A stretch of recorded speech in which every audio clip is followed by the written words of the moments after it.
Pretty impressive, isn't it? That is big. So this ran from the 1920s to 30s. So this was actually gravity fed. Well, pretty much. There was a 5 horsepower motor. Oh, so it did have a motor. Yeah, I was wondering because this part is a bit of an incline. And then the full buckets would go way, way, way over the other side, right to the mill. And then the empty buckets would come all the way back. And in 1928, the cost of a tonne of ore was only 6 cents. That makes sense. And I have another fun fact. The kids used to jump in the empty buckets and hitch a ride up the top of the hill. Oh, that's pretty funny. I mean, that would be a pretty cool ride, I guess. Smart kids. Well, speaking of walking, it looks like there's a trail that goes right up next to there. Yeah, we'll take a look. All right.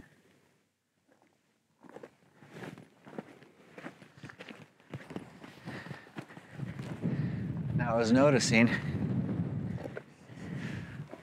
this whole mountain. You see, there's just tailings everywhere. It's like the whole mountain is now a tailings pile. And if you look, we're actually on a tailing, which means this road was built on the tailings. Oh, right. So, oh, yeah. So I wonder if originally this was a mining road. Yep. God, could you imagine if there was an earthquake? Because the whole town is built on top of them. On top of mines. Yeah, and tailing, yeah, you can see different levels there. And then, what about sinkholes? Huh, interesting.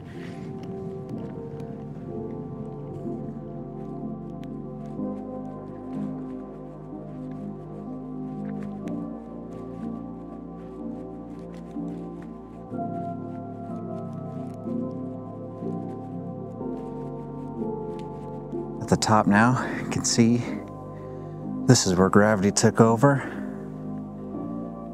Follow the tram lines down all the way out there. You can still see the old mill.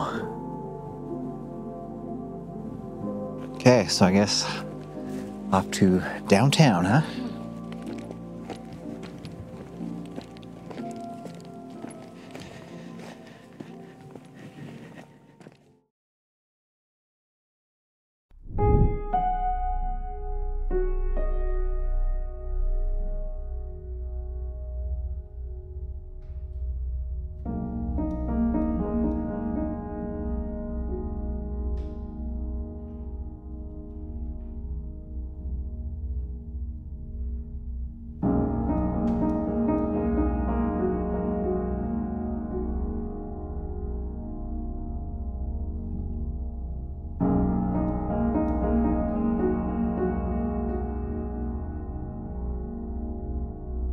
See, this just goes to show you, although this is all fake, how ingenious miners were and how they would build their houses out of just about anything on the side of hills right by their mines.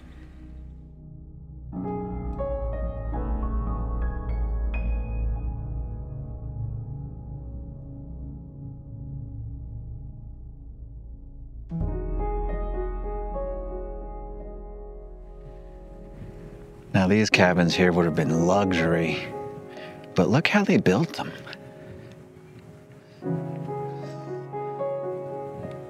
Basically right on top of each other.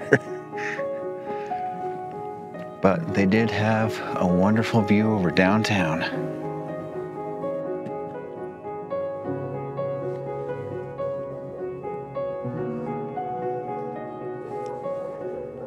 So this is the St. John's Lodge, number 18. One of Nevada's oldest Masonic lodges. But although it says 1873, the building was sold to the Masons in 1873. It was actually a bar and restaurant and built in 1869. Oh, okay. Now let's go up there because that's where the most famous building in town is. Okay. So can you believe that this was actually once a hotel? Yeah, it's pretty amazing, isn't it? Yeah. And President Hoover actually stayed in here somewhere. Now, you would think, considering that this was built in 1895 and a president stayed here along with other notorious people. Notorious people, is that the right word? Notable? Yes, that. You would think that they would have done a little bit more to preserve it. Because I'll tell you something, that would be great to stay in. Do a ghost hunt. What do you think? Oh, yeah. Let's go next door. That's really spooky.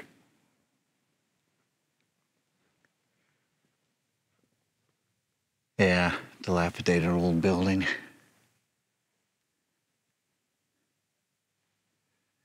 Now this is the most famous building in town.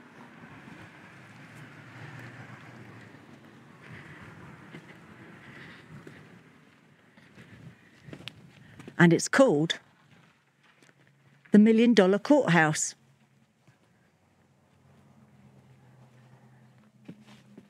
Unfortunately, we can't get in. It's closed until the 1st of May, which I didn't know.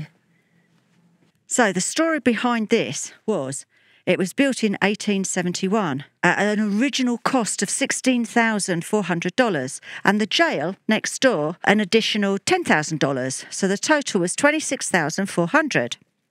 But due to overrun costs, interests, and corrupt people, by the time it was paid off in 1936, the cost had accumulated to $800,000, hence its nickname, a $1 Million Courthouse.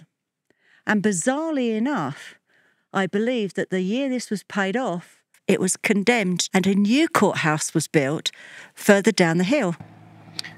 And there are plenty more historic buildings all throughout Pioche. I think we should take a look. So I'm not sure whether or not that was always a theatre, but next door is the original Thompson's Opera House. It's now a tourist information. I don't know when that was built, actually. And that further down, the city garage, that used to be the stagecoach stop. And when the stages stopped running and motor cars came, it changed into a garage.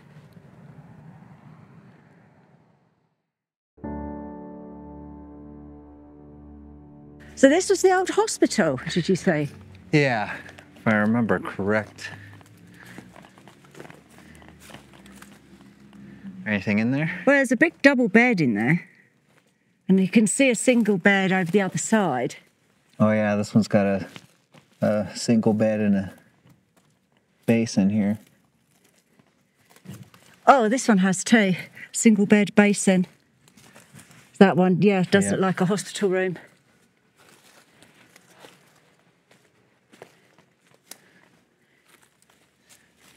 No bed, just a basin. Yeah.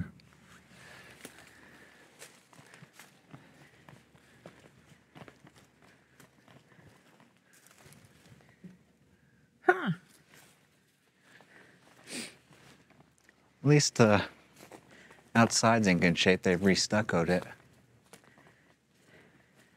They could have used it as little motel rooms.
Now this right here is the kind of thing we're more used to seeing.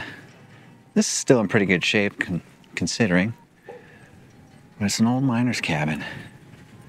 Take a peek inside. And that is how they lived. And this, I think, really is more luxurious than some of them.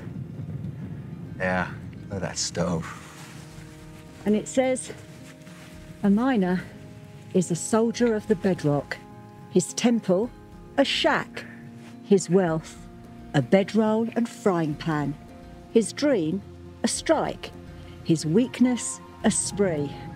His strength, an open hand and an open heart.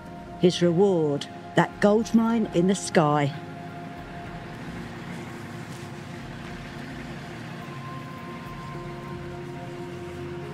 So here we are, Murderers' Row at the infamous Boot Hill Cemetery. Yeah, now, did you know 72 people were murdered here before the very first person ever died of natural causes?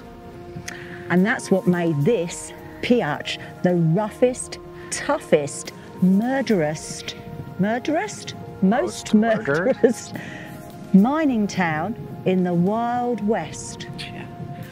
It's crazy to think about. Now, obviously, I think most of these have just been re-put. I would have thought 1878, this is no longer. But, or was that 1873 actually? So this person shot that person over a dog. But that's what they did in those days. Yep. That's what they're starting to do these days again, too. Well, there was no police, no sheriff. And then when they did have a sheriff and the police, they were so corrupt they could be bought. So people just took the law into their own hands. Yep. Which I kind of guess is what they're doing now. Exactly.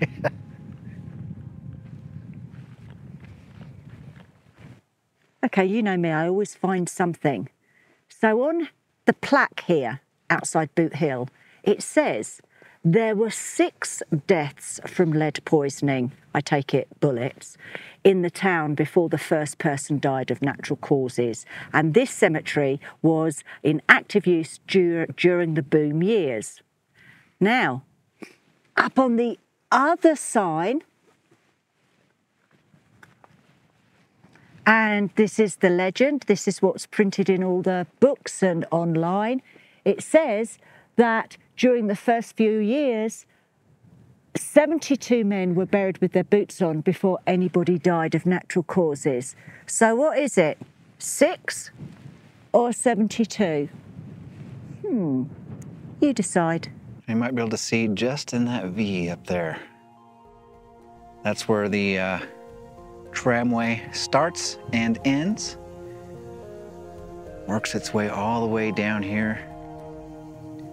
Kind of just see it there. Where it comes to the mill site, which is now behind a no trespassing fence, so we can't get in and check it out, which we would love to do because this is a mill from the 20s, right? Yep. Godby's Mill or Godby's Mill, I don't know how you pronounce it. And this used to process all the ore from all the mines up there, up in the hills. And it looks like it's a mighty impressive mill site. So it was mainly silver that they mined out of these mountains. Would love to get in there and see what's left. We'd like to thank all our Patreons for the support and your belief in our channel. We have to come back and redo this. Why? Because. They came up? What, right when you were talking? Yeah. And if you'd like to help support more explores, the link is in the description below. Oh, great. Did they just pull up? They're out of nowhere. It's almost like they know you're filming and they just want to get in the way.